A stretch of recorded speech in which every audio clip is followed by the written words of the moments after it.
नमस्कार, मैं हूं प्रिया। आज 2 फरवरी। खबरों की तरफ बढ़ने से पहले एक नजर सुर्खियों पर। बीपीएससी ने जारी की पीटी एग्जाम की तारीख। बिहार कैबिनेट की बैठक में 6 एजेंडों पर लगी मुहर। बिहार के इन 18 जिलों में भू सर्वे की हलचल हुई तेज। नकल करते पकड़े गए बच्चों को नहीं मिलेगी दोबारा परीक्षा देने की अनुमति। 7 से खुल सकते हैं सभी शिक्षण संस्थान। अब चले बढ़ते हैं बिहार की 25 बड़ी खबरों की ओर विस्तार से। बीपीएससी ने जारी की पीटी एग्जाम की तारीख। बिहार लोक सेवा आयोग यानी कि बीपीएससी ने 67वीं संयुक्त प्रारंभिक प्रतियोगिता परीक्षा की नई तारीख का ऐलान कर दिया है।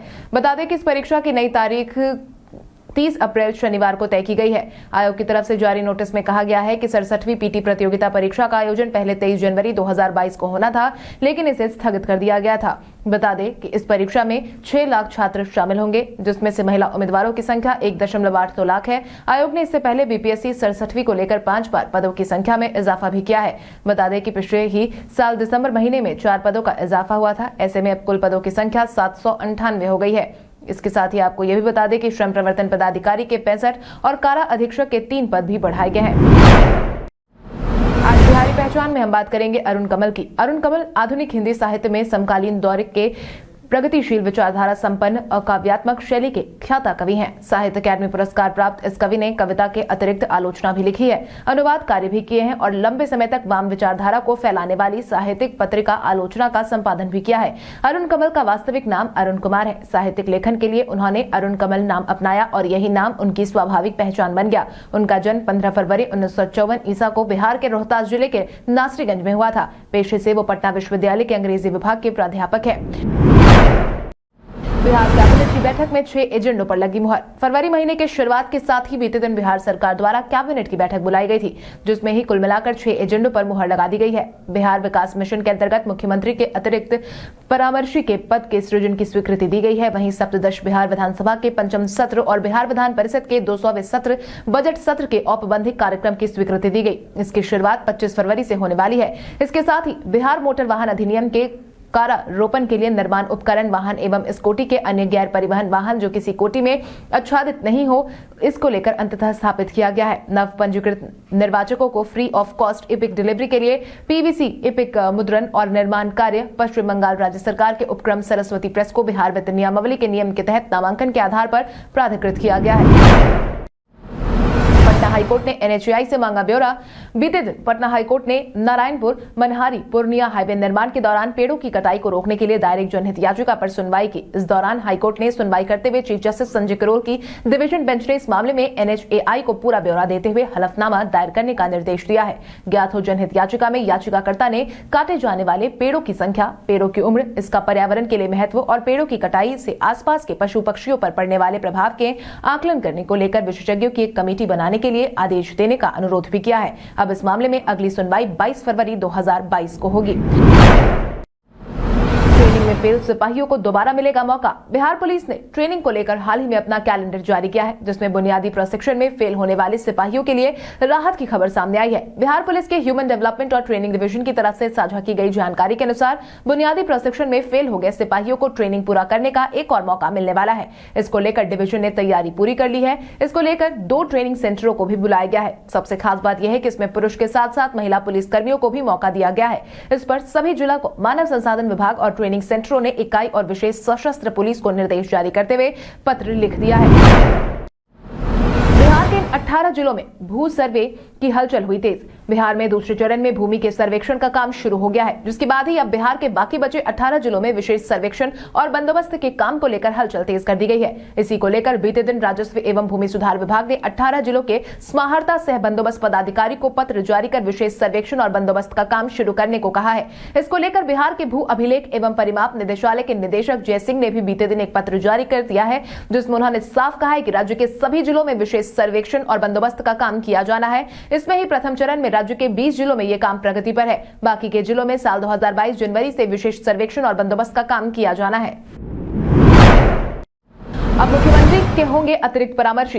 बिहार के मुखिया नीतीश कुमार का अब अतिरिक्त परामर्शी होने वाला है। इसको लेकर बिहार सरकार की तरफ से पद स्वीकृत कर दिए गए हैं। इसको लेकर बीते दिन ही बिहार कैबिनेट के सामने प्रस्ताव पेश किया गया था, जिस पर ही मुहर लगा दी गई है। यानी कि अब जल्द ही बिहार विकास मिशन के अंतर्गत मुख्यमंत्री के अतिरिक्त परामर्शी पद के सृजन की स्वीकृति मिलने के बाद अब जल्द ही सृजन होगा। अब अतिरिक्त परामर्शी के पद पर कौन बैठेगा कौन नहीं, इस पर चर्चा शुरू हो गई है। इसके साथ ही बीते दिन हुए कैबिनेट की बैठक में कई और अहम निर्णय भी लिए गए।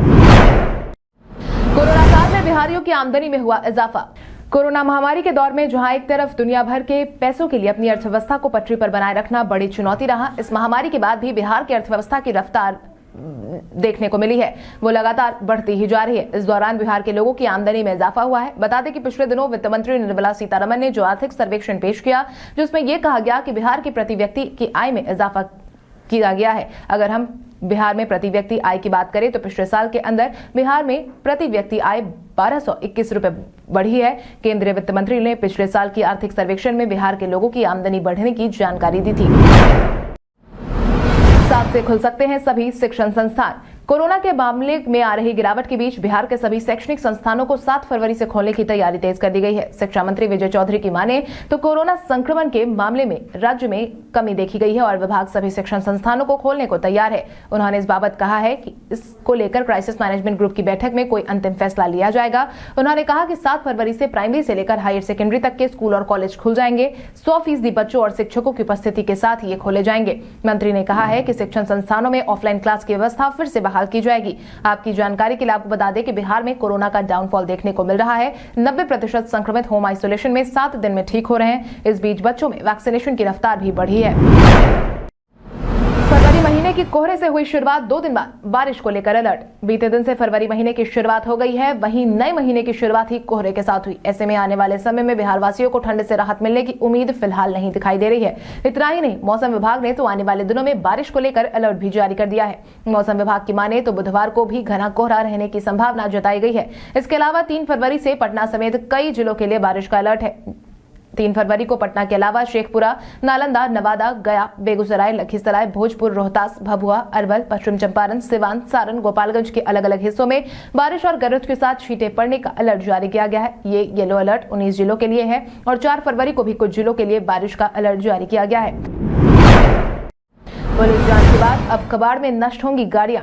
अब जो भी गाड़ियां अपने 15 साल के समय को पूरा कर चुकी है, अब उसे सड़कों से हटाने की तैयारी हो रही है। हालांकि राहत की बात यह है कि पुरानी गाड़ियों को कबाड़ में नष्ट करने से पहले उसकी पुलिस के स्तर पर जांच की जाएगी। मिली जानकारी के अनुसार यह नियम इसीलिए लागू किया गया है क्योंकि आने वाले समय में कोई भी चोरी की गाड़ी को नष्ट ना कर दे। यही कारण है कि अपराध रिकॉर्ड ब्यूरो के दस्तावेज से गाड़ियों के नंबर का मिलान किया जाएगा। इसके साथ ही गाड़ी मालिकों को सेवा अभी प्रमाणित शपथ पत्र भी देना होगा कि नष्ट होने वाली उनकी अपनी गाड़ी है और भविष्य में अगर कोई मामला सामने आएगा तो उनके खिलाफ आवश्यक कानूनी कार्रवाई की जाएगी। आपको बता दें कि हाल ही में बिहार सरकार ने यह तय किया है कि जो भी गाड़ियां सड़क पर चलने के लायक नहीं है उसे कबाड़ केंद्रों में नष्ट करवाया जाए। होली में ट्रेन से सफर करने वाले यात्रियों को मिलेगी बड़ी राहत। अगर आप भी होली में ट्रेन से सफर करते हैं तो आपके लिए हमारे पास एक खुशखबरी है। होली के त्योहार में अक्सर ऐसा देखा गया है कि यात्रियों की संख्या ट्रेनों में काफी बढ़ जाती है क्योंकि त्योहार के मौसम में लगभग सभी लोग अपने घर परिवार से मिलने जाते हैं। ऐसे में यात्रियों को लंबी वेटिंग लिस्ट का सामना करना पड़ता है, लेकिन इस बार ऐसा नहीं होने वाला क्योंकि यात्रियों की सुविधाओं को ध्यान में रखते हुए अब रेलवे ने होली में ट्रेनों में अतिरिक्त बोगियों को जोड़ने का निर्णय लिया है। इसको लेकर ही रेलवे ने ट्रेनों को चिन्हित करना भी शुरू कर दिया, जिसमें लंबी वेटिंग लिस्ट होती है ताकि होली से पहले इन ट्रेनों में अतिरिक्त बोगियां लगाई जा सके। रेलवे के एक वरिष्ठ अधिकारी की माने तो इसको लेकर एक निगरानी सेल का गठन कर दिया गया है। बिहार के एक और अधिकारी पर ईओयू का शिकंजा। इन दिनों आय से अधिक संपत्ति मामले में बिहार सरकार संलिप्त अधिकारियों को लगातार पकड़ने का काम कर रही है। इसी कड़ी में बिहार सरकार के आर्थिक अपराध इकाई के हत्थे एक और पदाधिकारी चढ़ गया है, जिसकी जानकारी इकाई ने खुद ही बीते दिन जारी की है। पत्र के मुताबिक प्रखंड विकास पदाधिकारी संजीत कुमार पर आय से अधिक संपत्ति धारण करने का आरोप लगा है, जिसके बाद ही इकाई ने संजीत कुमार के सीतामढ़ी के अलावा बीडीओ के पटना स्थित गोपालपुर, बैरिया, अब्दुल्ला चक आवास पर छापेमारी की। इसके अलावा पटना के ननौरी, धनरुआ स्थित पैतृक आवास पर छापेमारी की सूचना है। खबर लिखे जाने तक बताया जा रहा था कि बीडीओ के पास 1,26,75,368 रुपए की संपत्ति है। वहीं आय से ज्ञात स्रोतों से 96% ज्यादा है।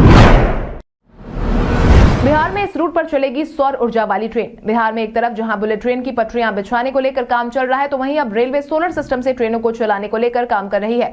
बताया जा रहा है कि सोलर एनर्जी के तहत चलने वाली ट्रेनों को लेकर भारतीय रेलवे ने पायलट प्रोजेक्ट के तहत मध्य प्रदेश के बीना में सोलर पावर प्लांट लगाया है। ऐसे में अब कहा जा रहा है कि सोलर प्लांट से हावड़ा से वाया पटना दिल्ली रूट पर ट्रेन का परिचालन शुरू किया जाएगा। मीडिया में चल रही खबरों की माने तो बिहार में इस योजना के जमीन चिन्हित करने की तैयारी शुरू हो गई है। साथ ही यह भी बताया जा रहा है कि रेलवे ट्रैक के किनारे खाली पड़ी जमीनों में रेलवे और ऊर्जा के लिए सोलर प्लांट स्थापित करेगा। ये पूरी कार्य निजी कंपनी द्वारा कराई जाएगी। ऐसे में यह कहा जा रहा है कि रेलवे इस समय नए प्रयोग कर रही है। नकल करते पकड़े गए बच्चों को नहीं मिलेगी दोबारा परीक्षा देने की अनुमति।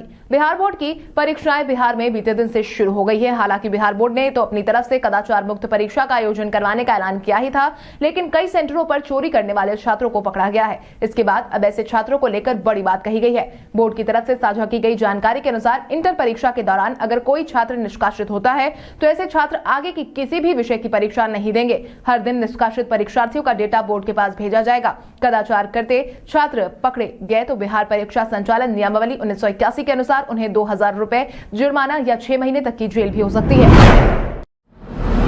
ट्रैफिक पोस्ट से गायब रहने वाले जवानों की बढ़ेगी मुश्किलें। मंगलवार को एसपी ट्रैफिक अनिल कुमार की तरफ से साझा की गई जानकारी के अनुसार अब बिना अनुमति के ट्रैफिक पोस्ट से गायब रहने वाले जवानों की खैर नहीं होने वाली है। ऐसे जवानों के खिलाफ तत्काल प्रतिवेदन सेक्टर प्रभारी को देने होंगे। इतना ही नहीं, ऐसा नहीं करने पर संबंधित जवान के साथ ही सेक्टर प्रभारी के खिलाफ भी विभागीय कार्रवाई सुनिश्चित की जाएगी। इसको लेकर हाल ही में निरीक्षण का काम भी करवाया गया था। निरीक्षण के दौरान पाया गया कि ट्रैफिक पोस्ट पर हर दिन तैनात किए जाने वाले जवान ड्यूटी के प्रति मनमानी करते हैं। बिना अनुमति और सूचना के इनमें से तमाम जवान गायब हो जाते हैं, जिसके चलते यातायात को नियंत्रित करने में दिक्कतें उत्पन्न होती है। जाम लगने पर इसका खामियाजा जनता को भुगतना पड़ता है। बावजूद इसके सेक्टर प्रभारी द्वारा ऐसे जवानों के खिलाफ रिपोर्ट नहीं भेजी जाती। अब ऐसा हरगिज बर्दाश्त नहीं किया जाएगा। 2025 में मुख्यमंत्री बनने का तेजस्वी का सपना रह जाएगा सपना ही। इन दिनों बिहार में उत्तर प्रदेश चुनाव की चर्चाएं तो तेज है ही। बिहार विधान परिषद चुनाव को लेकर भी तैयारियां तेज कर दी गई है, जिसको लेकर ही बिहार के सभी राजनीतिक दल इन दिनों बटे हुए नजर आ रहे हैं। इसी बीच अब कांग्रेस और राजद में सीटों को लेकर उठे विवाद पर अब कांग्रेस नेता अनिल कुमार शर्मा ने बड़ा बयान दिया है, जिसके तहत उन्होंने कहा कि कांग्रेस से अलग हुए तो साल 2025 में मुख्यमंत्री बनने का सपना तेजस्वी छोड़ ही दे। अगर राजद ने विधान परिषद का चुनाव कांग्रेस के बिना लड़ने की अगर वो सोच रही है तो उसकी बड़ी हार होना तय है। अनंत सिंह ने किया दावा, गिरेगी नीतीश सरकार। बिहार के बाहुबली नेता अनंत सिंह इन दिनों भले ही जेल में हो, लेकिन अपनी बयानबाजियों को उन्होंने जारी रखा हुआ है। इसी कड़ी में बीते दिन उन्होंने नीतीश सरकार को लेकर बड़ी बात कही है, जिसके तहत उन्होंने कहा कि यूपी चुनाव के बाद बिहार में नीतीश की सरकार गिर जाएगी, क्योंकि वो चोर दरवाजे से बिहार के मुख्यमंत्री बने हैं। इतना ही नहीं, एमपीएमएल कोर्ट में पेशी के दौरान उन्होंने बिहार विधान परिषद के चुनाव में कार्तिकेय सिंह को समर्थन देने का ऐलान किया। साथ ही चुनाव में वीआईपी और हम का नाम नहीं लेने की बात कही है। आपकी जानकारी के लिए आपको बता दें कि बिहार में आगामी विधान परिषद चुनाव में एनडीए में सीटों का बंटवारा तो हो गया, लेकिन इस सूची में हम और वीआईपी को अलग रखा गया, जिसके बाद से ही दोनों दलों का मनमुटाव भी दिख रहा है। जहां वीआईपी ने तो बगावती रवैया अपना लिया है, वहीं हमने संतोष कर दिया है। एमएलसी चुनाव में जदयू इन उम्मीदवारों के साथ उतर सकती है मैदान में। आगामी एमएलसी चुनाव की आधिकारिक तारीख भले ही अभी जारी नहीं हुई हो, लेकिन सीटों के बंटवारे का काम हो गया है। इसी कड़ी में एमएलसी चुनाव में एनडीए ने उम्मीदवार तय कर दिए हैं। बीजेपी ने 10 नाम तय किए हैं। 9 स्थानीय प्राधिकार वाले पूर्व विधान पार्षदों पर ही भाजपा दाव लगाएगी। वहीं जदयू ने भी अपने उम्मीदवारों के नाम लगभग तय कर लिए हैं, जिसके तहत औरंगाबाद और सिवान में पेंच फंसा है। वहीं जदयू ने पटना वाल्मीकि सिंह, मुंगेर में सपना सिंह, भोजपुर में राधाचरण सेठ, गया में मनोरमा देवी, नालंदा में रीना यादव, सीतामढ़ी से पंकज पूर्वे या रेखा पूर्वे, मधुबनी में विनोद सिंह, पश्चिमी चंपारण में राजेश राम, नवादा में सलमान रागिब, मुजफ्फरपुर में दिनेश सिंह, वहीं भागलपुर में विजय कुमार सिंह की नाम चर्चा में है। वित्त मंत्री निर्मला सीतारमण ने पेश किया बजट, बिहार को मिली मायूसी। बीते दिन वित्त मंत्री निर्मला सीतारमण ने बजट पेश किया, जिससे बिहार वासियों को भी काफी उम्मीदें थी, लेकिन अफसोस बिहार के लिए कल के बजट में कुछ भी खास नहीं रहा। हालांकि इसके बावजूद बीते दिन ससंदेह पेश किए गए बजट को सीएम नीतीश ने जहां सकारात्मक बताया, लेकिन विपक्ष ने बजट को लेकर कई आरोप लगाए हैं। इसको लेकर राजद प्रवक्ता शक्ति सिंह यादव ने कहा कि जिस मेक इन इंडिया के तहत वो घोषणाएं करते हैं, उनमें बिहार के लिए कुछ नहीं है, यहाँ के युवाओं के लिए कुछ नहीं है। ये पूरी तरह से बिहार जैसे गरीब राज्यों के लिए निराश करने वाला है। देश के प्रधानमंत्री ने ये कहा था कि जब उनकी सरकार बनेगी तो बिहार को विशेष राज्य का दर्जा देने का काम किया जाएगा, लेकिन मोदी सरकार की ये घोषणाएं सिर्फ जुमला बनकर ही रह गई। बच्चों को मुफ्त में कराई जाएगी आईआईटी नीट की तैयारी। बिहार समेत देश भर में जल्द ही आईआईटी नीट की परीक्षा होने वाली है। वहीं इस परीक्षा में शामिल होने वाले बिहार के बच्चों के लिए बड़ी खबर सामने आई है, जिसके तहत बिहार के लगभग 80 गरीब बच्चों को मुफ्त में आईआईटी और नीट की तैयारी करवाने की योजना बनाई गई है, जिसकी पहल आईपीएस अधिकारी और गृह विभाग के विशेष सचिव आईजी विकास वैभव ने की, जिसके तहत ही प्रथम चरण में पटना और भागलपुर में इसकी व्यवस्था की गई है। पटना में 40 और भागलपुर में 40 बच्चों को हॉस्टल से लेकर खानपान और कोचिंग की निःशुल्क व्यवस्था रहेगी। इसके लिए 27 फरवरी को परीक्षा का आयोजन बिहार में सभी जिलों में होगा। इसमें सफल होने वाले 40 बच्चों को इसकी सुविधा दी जाएगी। परीक्षा पास होने के बाद आइए प्रेरित करें बिहार अभियान से जुड़े लोग सभी बच्चों के घर जाकर उनका सत्यापन भी करेंगे।